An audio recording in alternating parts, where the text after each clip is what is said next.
Welcome to the Morning Swim Show for Thursday, February 4th, 2010. I'm your host, Peter Bush. Margaret Hoelzer will join us in the Finis Monitor in just a moment. Hoelzer's a two-time Olympian for the U.S. At the 2008 Beijing Games, she won an individual silver medal for her 200 backstroke and bronze in the 100. She was an All-American in college at Auburn, swam for King Aquatics in Seattle, and recently moved to Fullerton, California to train with Shawn Hutchison. And she joins us right now in the Finis Monitor. Margaret, how you doing? Good, how are you? Good, and I know you're living with Carolyn Joyce there, and you're actually using her computer for this interview, so we thank her for that. I will, absolutely. There's her hand in the background. So since she's here, I might as well just ask you, who's a better roommate, Carolyn Joyce or Kirsty Coventry? Both good roommates at different points in my life, for sure. Who's tidier? Well, I haven't really been able to test Kara because we're living with another family, so it's a little different, I think, than everyone's on their party behavior. But Kirsty was definitely a very clean roommate, and from what I know of Kara, I would imagine she would be as well. All right, let's get to swimming. You moved to Fullerton to swim with Shawn Hutchison, who you've had great success with in the past few years. Yep. That group keeps growing. Are you getting the one-on-one time that you thought you would be getting?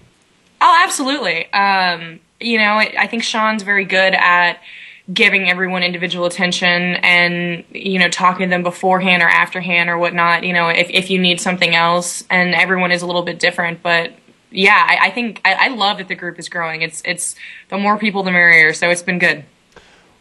Who is your lane partner, or who do you specifically train with out of all those people? It kind of changes. Caroline Barkle and I trained together a lot this fall, and I definitely think once we get around to taper time, her and I will be together. Lately, I've definitely been training a lot with Carolyn and Whitney Myers, who just joined the group. So no perfect match in terms of a backstroker that can press you. Oh, we did a set today, actually, and Whitney was beating me, and I would say Ari definitely beats me on a pretty regular basis in backstroke, so no, there's definitely people. As compared to your phenomenal 2008, 2009 was not so good. What happened? I'm sure the 4-month break that I took off after the Olympics didn't help. A little weight gain there as well.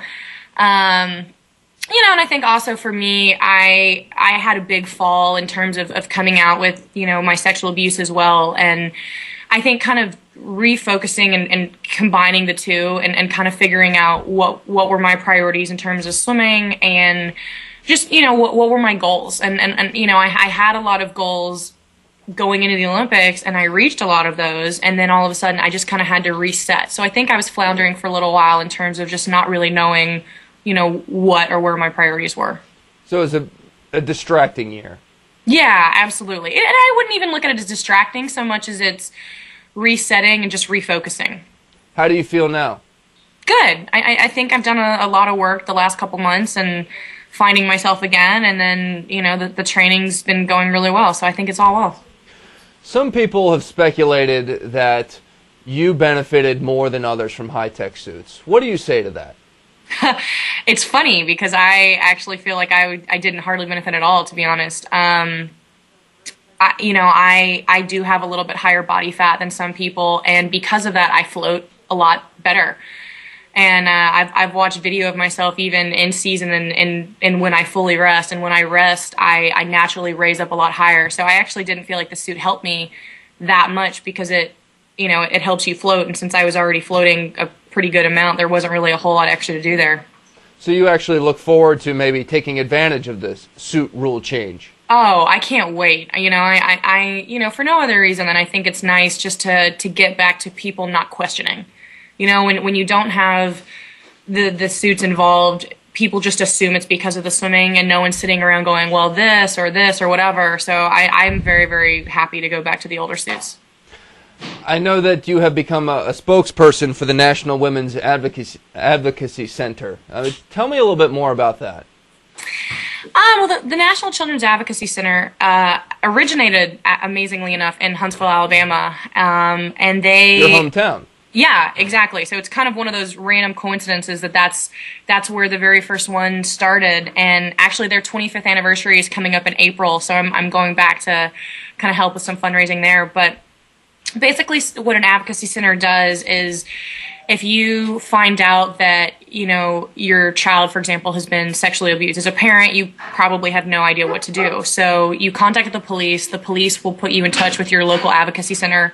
There's 900 across the U.S. and a couple international. And then basically they're kind of just this huge umbrella of psychologists. If there's, if you need medical evaluations and treatment, the psychologists are for the parents, for the children, the detectives. They work directly with the DA's office and in terms of prosecuting.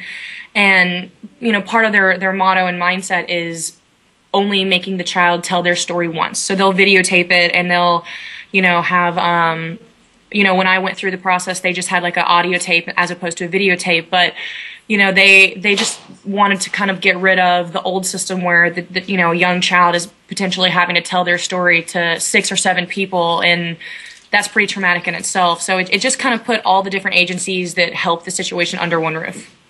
And as someone with personal experience, I'm sure that you can relate to a lot of the people that you're trying to help.